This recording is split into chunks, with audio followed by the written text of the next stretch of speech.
بسم اللہ الرحمن الرحیم۔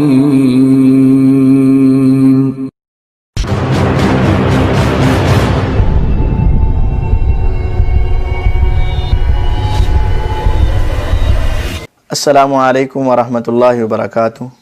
بسم اللہ والحمد للہ والصلاة والسلام علی رسول اللہ، اما بعد، اعوذ باللہ السمیع العلیم من الشیطان الرجیم، بسم اللہ الرحمن الرحیم۔ یا ایہا الذین آمنوا ان جاءکم فاسق بنبأ فتبینوا ان تصیبوا قوما بجہالہ فتصبحوا علی ما فعلتم نادمین۔ اللہ تبارک و تعالی نے قرآن مجید فرقان حمید سورۃ الحجرات سورۃ نمبر 49 آیت نمبر 6 میں آداب زندگی میں ایک بہت بڑا ادب بتایا ہے۔ اے ایمان والو، اگر تمہارے پاس کوئی فاسق خبر لے کر آئے تو اس کی خوب تحقیق کر لیا کرو، کہیں ایسا نہ ہو کہ تم جہالت اور نادانی کی وجہ سے کسی قوم کو پہنچ جاؤ، یعنی ان کے اوپر الزام لگا دو، ان کی توہین کر بیٹھو، ان کے ساتھ ظلم کر بیٹھو۔ فَتُصْبِحُوا عَلَى مَا فَعَلْتُمْ نَادِمِينَ، اور پھر بعد میں جب تمہیں حقیقت پتہ چلے تو تمہیں اپنے کیے ہوئے پر ندامت اور شرمندگی محسوس ہو، یعنی بعد کی ندامت اور شرمندگی سے بچنے کے لیے تمہارا تحقیق کرنا لازم ہے۔ تمام اہل اسلام کو تحقیق کا حکم اللہ تبارک و تعالی نے دیا۔ اب اسی حکم کے پیش نظر ہم آج مرزا صاحب کے صحابہ رضوان اللہ علیہ مجمعین کے اوپر لگائے گئے الزامات کی تحقیق کرتے ہیں۔ مرزا صاحب اکثر طور پر یہ بات کہتے ہیں کہ سیدنا امیر المومنین امیر معاویہ رضی اللہ تعالیٰ عنہ نے سیدنا علی المرتضیٰ رضی اللہ تعالیٰ عنہ کو اپنے سامنے گالیاں دلوائی، حالانکہ یہ تاریخ کا ایک بدترین الزام اور جھوٹ ہے۔ مرزا صاحب اس کے لیے جو دلائل پیش کرتے ہیں، حقیقت میں تو وہ دلائل ہیں ہی نہیں، وہ تاریخ کے چند کھوٹے سکے اور کچھ ضعیف پرلے درجے کی ضعیف روایات اور کچھ صحیح روایات کا معنی و مفہوم تبدیل کر کے مرزا صاحب بیان کرتے ہیں۔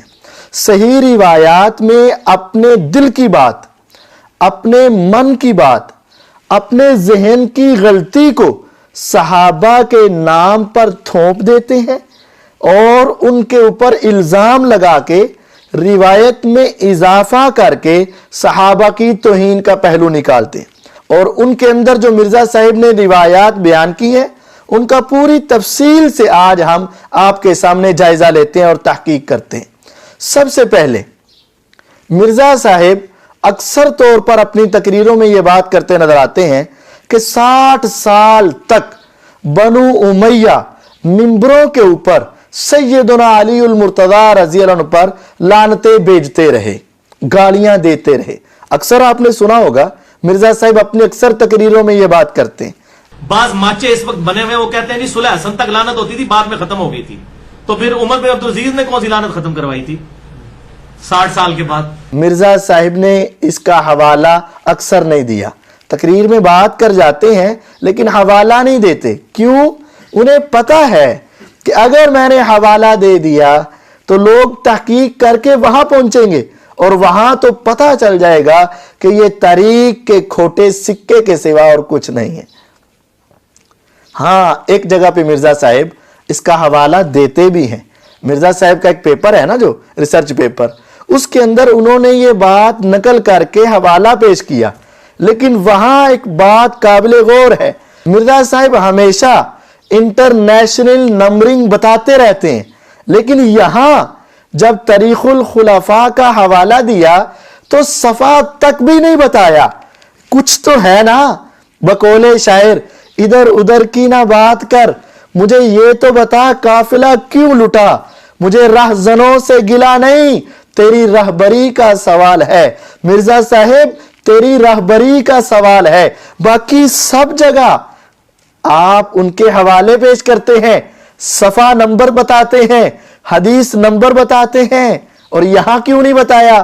وجہ یہ ہے کہ تاریخ الخلفاء کتاب لکھنے والے امام جلال الدین سیوطی رحمہ اللہ یہ پیدا ہوئے ہیں 849 ہجری میں، اور جو تم ایک الزام لگاتے ہو کہ 60 سال تک لعنتیں برستی رہی، نعوذ باللہ من ذالک، اگر یہ بات مانی بھی جائے تو پھر بھی درمیان میں فاصلہ کتنا ہے؟ 789 سال کا۔ اب یہ درمیان کا اتنے 100 سال کا فاصلہ، اس کے لیے مرزا صاحب کوئی سند چاہیے کہ نہیں؟ کیا اس کے لیے کسی سند کی ضرورت ہے یا نہیں؟ آپ نے مسلم کا، صحیح مسلم کا مقدمہ پڑھا اور پڑھایا ہے، کیا اس کے اندر سند کی کوئی اہمیت نہیں؟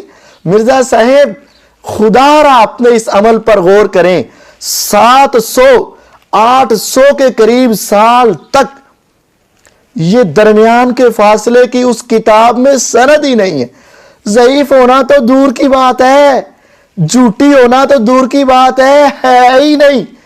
اب جو لوگ مرزا صاحب کی اس بات کو لے کر دنیا کے سامنے یہ کلمات کہتے نظر آتے ہیں، میرا ان سے ایک معصومانہ سا سوال ہے کہ ایک حدیث ابو داود، ترمذی، نسائی میں موجود بھی ہو، سند بھی موجود ہو، اس کا ایک راوی ضعیف ہو تو ماننے کے لیے تیار نہیں ہو، اور جو 789 سال کا فاصلہ ہو اور اس کی سند بھی نہ ہو اور ضعیف بھی سند نہ ہو، اس کو آنکھیں بند کر کے مان لینا، یہ کیا صحابہ کی توہین نہیں ہے؟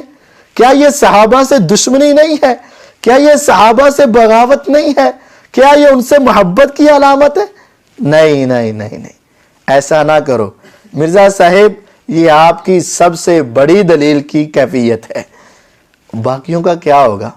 اور پھر اس کے ساتھ ساتھ ایک بات بڑی قابل غور ہے کہ کتاب کا نام کیا ہے؟ تاریخ الخلفاء۔ مرزا صاحب اگر اس کتاب کے اندر کی ایک بے سند روایت تمہارے لیے حجت ہے، دلیل ہے، بار بار بیان کرتے ہو، تو اسی کتاب کا ٹائٹل تمہارے لیے حجت نہیں ہے؟ اس کے اوپر جو لکھا ہوا امام کا عقیدہ ہے وہ حجت نہیں ہے؟ امام جلال الدین سیوطی رحمہ اللہ نے اس کا نام لکھا تاریخ الخلفاء، یعنی میں اس کتاب میں جو باتیں نقل کروں گا، کن کی نقل کروں گا؟ خلیفوں کی تاریخ۔ یعنی وہ سمجھتے تھے سیدنا حسن رضی اللہ عنہ بھی خلیفہ ہیں، سیدنا امیر معاویہ رضی اللہ عنہ بھی خلیفہ ہیں، اور ان کے بعد والے بھی خلیفہ ہیں، لیکن مرزا صاحب آپ نے ان کو ماننے سے انکار کر دیا، حالانکہ ہمارے نبی صلی اللہ علیہ وسلم نے اس کو ملوکیت بھی کہا ہے، اس کو خلافت بھی کہا ہے۔ یہ میں کسی الگ چیپٹر کے اندر انشاءاللہ پوری تفصیل بتاؤں گا کہ امیر معاویہ رضی اللہ عنہ خلیفہ ہیں یا نہیں، اور ان کے بعد والوں کو خلیفہ کہا جا سکتا ہے کہ نہیں، یہ ایک الگ چیپٹر ہے۔ بہرحال اس کتاب کا جو ٹائٹل ہے وہ بتاتا ہے کہ امام صاحب کا اپنا عقیدہ بھی یہ ہے کہ یہ خلفاء کی طریقہ اور یہ خلیفہ ہیں، اور ان کو خلیفہ کہنا برحق ہے۔ اور تیسری بات، مرزا صاحب نے اس بات کو بتاتے ہوئے کہا کہ عمر بن عبدالعزیز رحمہ اللہ نے اس بدعت کو ختم کیا۔ وہ پیارے بھائی، پہلے بدعت ثابت تو کرو، پھر ختم کرنا بھی ثابت کر لینا۔ جب بدعت ثابت ہی نہیں ہو رہی، تمہیں کسی کتاب کا حوالہ نہیں ملا سوائے ایک کتاب کے، اور وہ تاریخ الخلفاء سے بے سند جھوٹی روایت تم نے نقل کی اور اس کے اوپر اپنا عقیدہ بنا لیا۔ پہلے وہ بدعت ثابت کرو، پھر اس کو ختم کروانا بھی ثابت کر لینا۔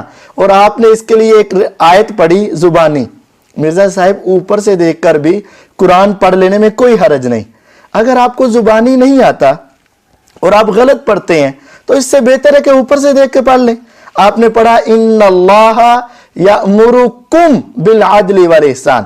سیدنا عمر ابن عبدالعزیز رحمت اللہ علیہ رضی اللہ تعالیٰ عنہ علیہ السلام، جو بنو امیہ میں اسی طریقے سے تھے جیسا کہ آل فرعون میں موسیٰ، انہوں نے آ کے یہ بدعت ختم کی اور پھر وہ آیت خطبے میں داخل کی، ان اللہ یأمرکم بالعدل والاحسان، ان اللہ یأمرکم بالعدل والاحسان۔ حالانکہ اصل قرآن مجید میں اللہ تبارک و تعالی نے کیا فرمایا؟ ان اللہ یأمر بالعدل والاحسان۔ کم کا لفظ مرزا صاحب آپ نے زبانی پڑھنے سے زائد کر دیا۔ ہم آپ کو یہ نصیحت کرتے ہیں، اگر آپ کو اور واقعتاً آپ کو قرآن نہیں پڑھنا آتا تو آپ اوپر سے دیکھ کے پڑھا کریں، زبانی پڑھنے سے آپ کی غلطیاں ہوتی ہیں۔